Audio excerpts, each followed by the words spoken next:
سلام. این درختایی که میبینید اینجا انگاری مردم میان اینجا دخل میبندن و نظر و نیاز میکنن. قدمتش نمیدونم مال کیه.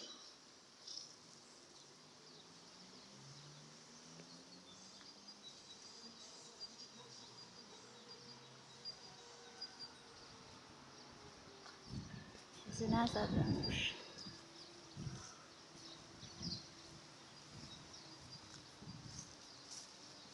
خیلی قطور و بزرگه.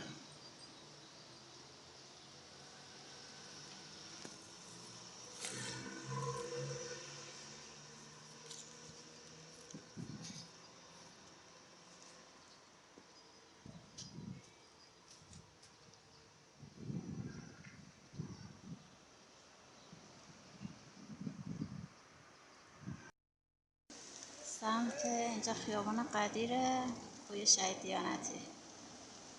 این مسیر رو میاد بعد به این درخت ها میرسید.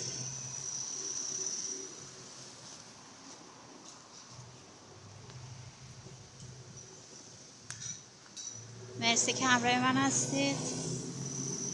خداحافظ فعلا.